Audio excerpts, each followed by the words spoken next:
Oi, oi, tudo bem? Amados, hoje a gente vai falar sobre o finalzinho dos reforçadores, né? A gente vai falar de operações estabelecedoras e a gente vai começar a falar de controle aversivo. Então, é o seguinte, para a gente falar de operações estabelecedoras, a gente vai seguir a linha dos reforçadores, né?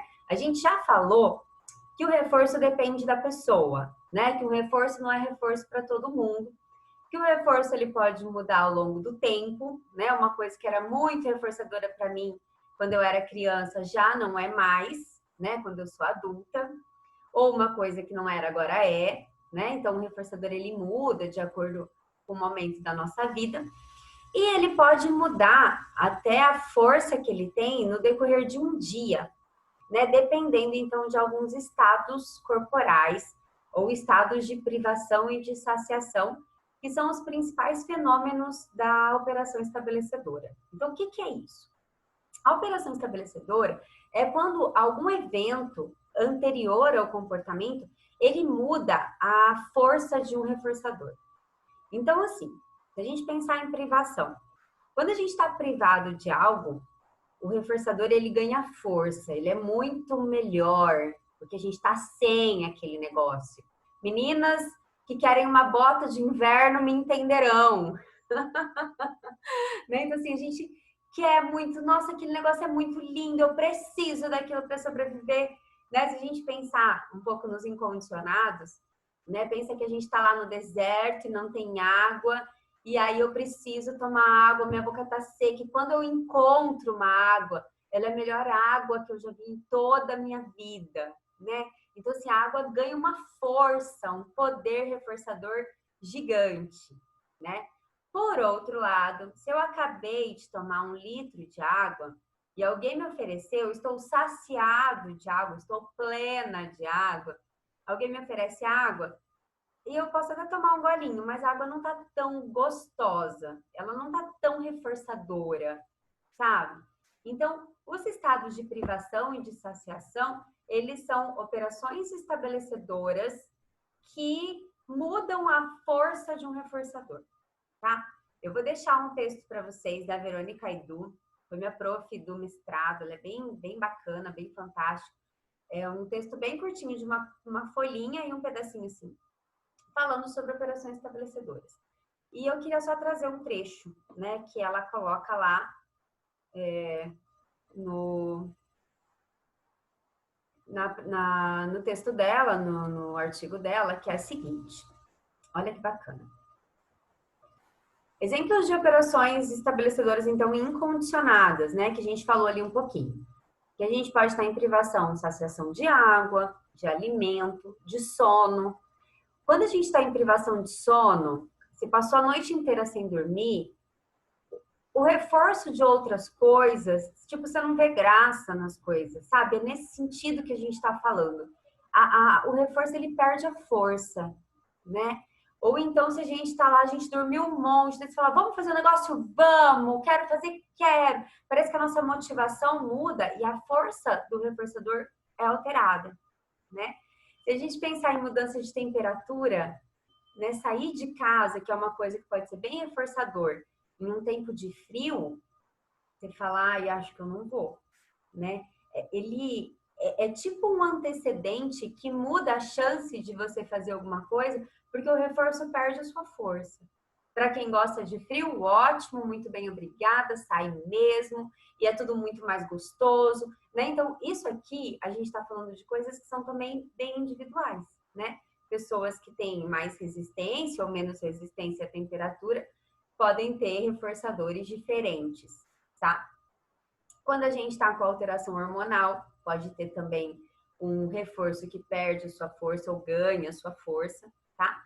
Quando a gente está com dor, né? Não sei, pensa lá em, eu gosto de fazer atividade física, mas quando eu tô com dor, a atividade física não rola, porque ela é muito aversiva para mim, né? Então, a estimulação dolorosa, ela muda o jeito como a gente lida com os reforçadores. Coisas que eram reforçadoras antes, agora parece que ela perde. Ele perde o seu poder, tá? Eu fiz um vídeo no Instagram agora, falando um pouco sobre isso, que o quanto a gente precisa tomar um cuidado de quando a gente está em privação e em saciação para as nossas relações, né? Nos nossos relacionamentos.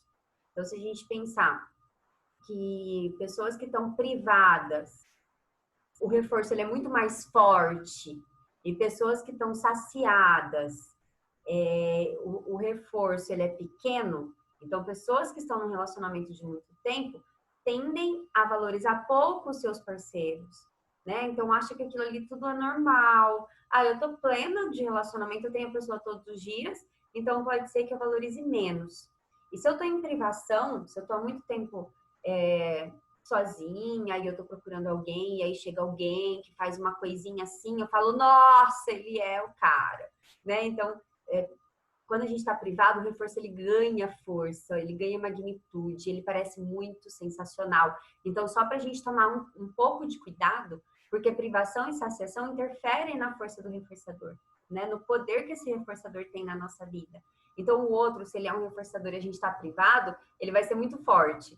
Se a gente tem um reforço com a gente está saciado, ele vai perder a sua força, tá? Então, eles interferem muito, muito na força do reforçador. Então, queria ler isso aqui para vocês. Prolongados períodos com níveis insuficientes de reforço, ou seja, em privação, ou elevados níveis de punição, ou perda das principais fontes de reforço, né? Sempre a gente está falando, então, de privação. Privação de atenção, pessoas que não têm atenção para nada. Privação de estimulação, sustentação de exigências, são consideradas operações estabelecedoras que contribuem para o desenvolvimento e manutenção de, por exemplo, depressão, comportamentos aberrantes e comportamentos autolesivos. Por quê? Porque quem não tem atenção para nada, e tem atenção com comportamento fora do padrão, aberrante, autolesivo, estereotipado e por aí vai, aumenta a chance da produção desse comportamento. Então, qualquer atenção é válida para quem está em privação, tá? Então, muito cuidado, muito cuidado. E a gente precisa lembrar o quanto essas operações estabelecedoras interferem no que a gente faz e interferem na força do reforçador, tá bom? Então, fechamos o parêntese de operações estabelecedoras e vamos voltar a falar de reforçadores. Esse é o texto da Edu, da Verônica, tá? Eu vou colocá-la para vocês a referência. Eu não sei sair daqui agora. Ai, gente, é bem legal. A gente está testando juntos, tá? Então, não sei tirar mais, mas tudo bem. A gente vai falar um pouquinho, então, agora, de outro tipo de reforço, que é o reforço negativo. Então, tudo que a gente falou até agora, não sei tirar mesmo, gente. Poxa, vai ficar aqui pequeno.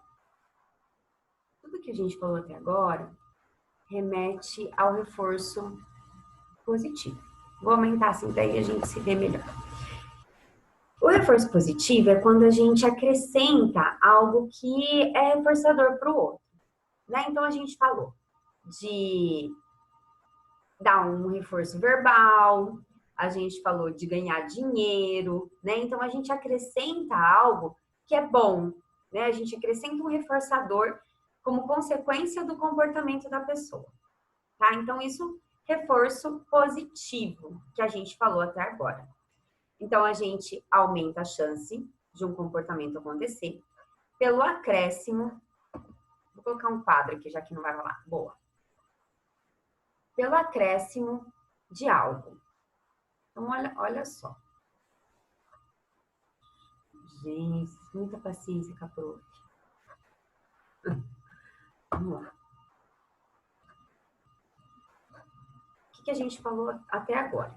A gente falou que existe um estímulo anterior, antecedente, que aumenta a chance da gente emitir um comportamento, também chamado de resposta, e que tem uma consequência, né? Que é um outro estímulo no meio.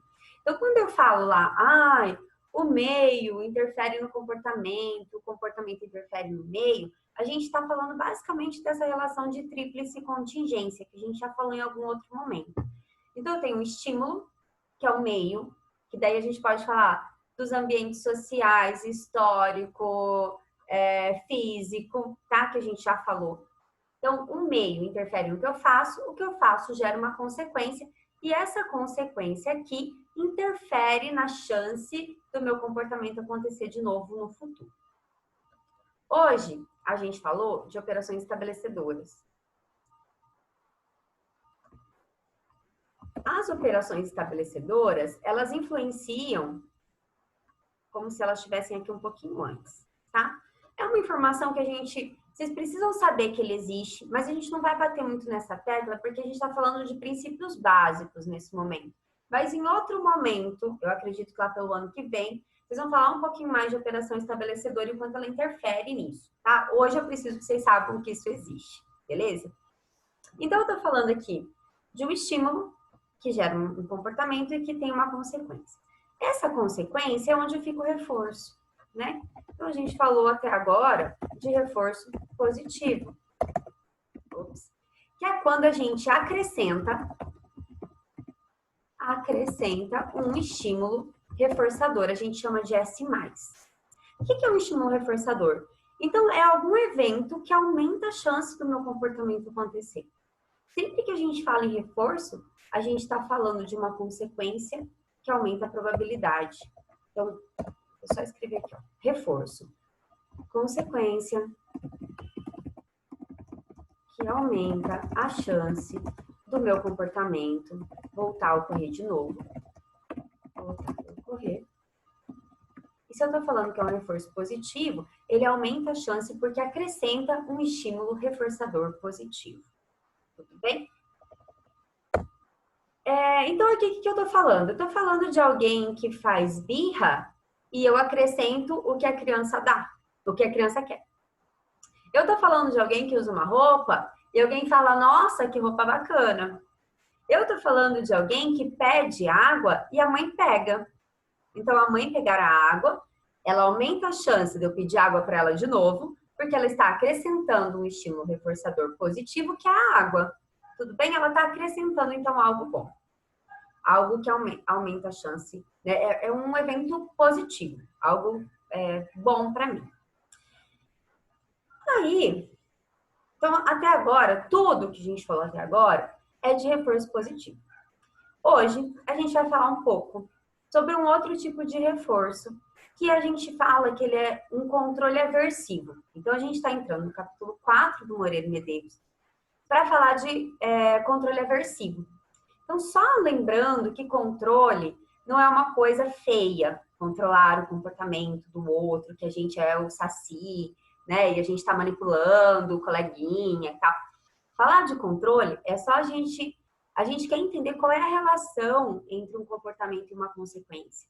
Né? Eu quero entender por que as pessoas fazem o que fazem e qual a consequência que controla. Né? Falar de controle é dizer que somos todos controlados o tempo todo. E aí a gente quer entender o que nos controla. Sim? Então, nesse caso, a gente está falando de controle aversivo, eu estou falando de algo aversivo que me controla.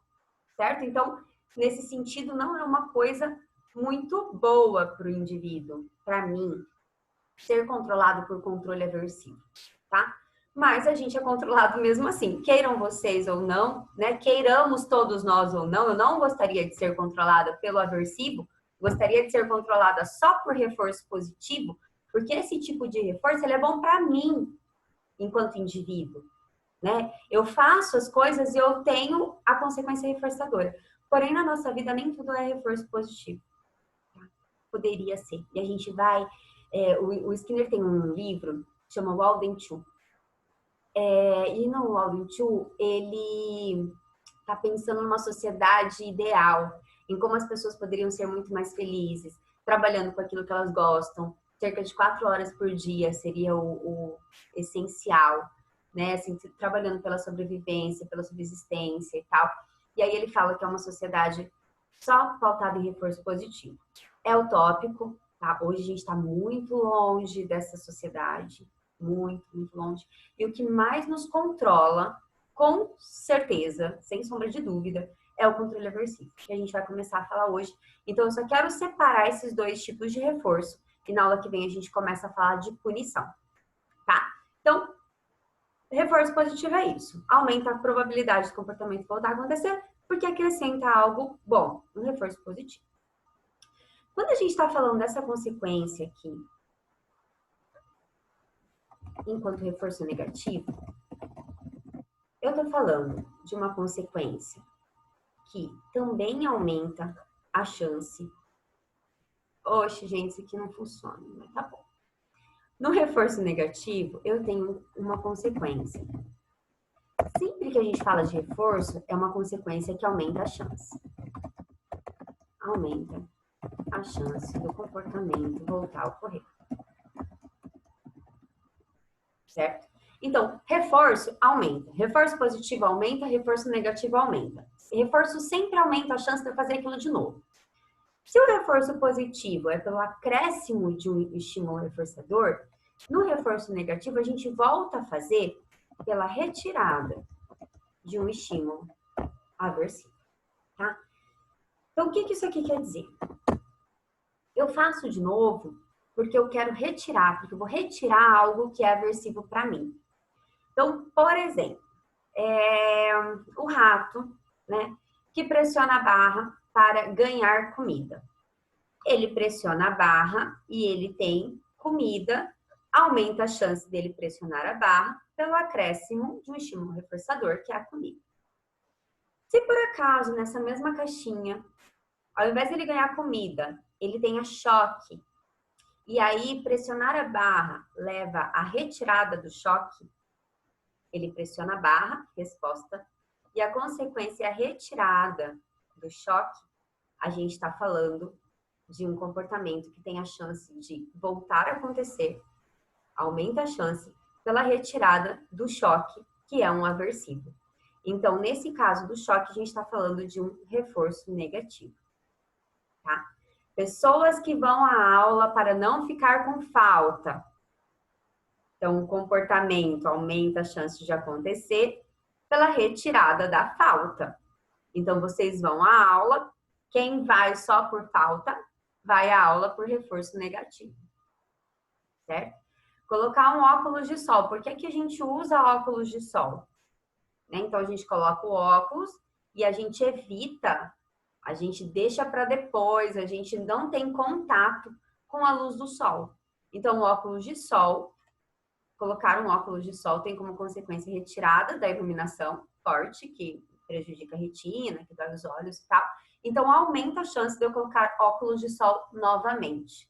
Então, a gente fala que usar óculos de sol é um reforço negativo. Tem como consequência um reforço negativo, que é a retirada da luminosidade. Tá? Não emprestar livro para quem não devolve, né? Então, aumenta a chance de eu não emprestar mais pela retirada do estímulo aversivo. Multa radar. Por que a gente freia quando passa no radar? Né? Tava correndo até agora. Aí vê lá, ou vê um policial e tal, e para não ser multado. Então, quando eu faço algo pela retirada de um estímulo aversivo, a gente está falando de reforço negativo, tá? Então, aumenta a chance de eu parar, de eu ir mais devagar no radar, porque se eu andar rápido, eu vou ser multada. Então, eu ando devagar para retirar o estímulo aversivo, que é a multa, certo? A gente vai fazer bastante exercício nessa diferenciação, porque na aula que vem a gente começa a diferenciação das 4 coisas. Reforço positivo e negativo, punição positiva e negativa, certo? Leia Moreira e Medeiros para a gente estar bem antenados. A gente vai fazer um quadro de diferenciação que vai facilitar a vida de vocês, mas eu preciso que vocês entendam a diferenciação dessas duas coisas, porque elas são extremamente importantes para a nossa vida de clínica, né? Por que alguém evita, não sei, falar com o outro? Ah, porque uma vez ela foi punida lá no passado, então ela não fala mais, o que ela sente, por exemplo. Então, eu tenho aqui a resposta de ficar quieta, mas por que ela fica quieta? Ah, porque ela está evitando um aversivo. E aí aumenta a chance dela ficar quieta, né? Porque ela não está sendo punida. Então, sim, qual que é a relevância disso para a gente na clínica? A gente precisa pensar em novas contingências para que ela possa se expor, para que ela possa falar do seu sentimento, porque esse não falar está sendo mantido por controle aversivo. Ela está fugindo do outro que pode falar alguma coisa para ela. alguma coisa de ruim, tá louca, menina? O que você tá falando, né? Então, quando a gente foge do aversivo, a gente está sendo controlado por algo que não é bom pra gente, necessariamente, tá? Mas a gente tem muitos comportamentos controlados com reforço negativo. E o reforço negativo também aumenta a chance do nosso comportamento acontecer. Beleza? Faça um exercício. Nos vemos na live daqui a pouquinho. E leiam um texto do Moreira Medeiros, tá bom? Então, um grande abraço para vocês e até já!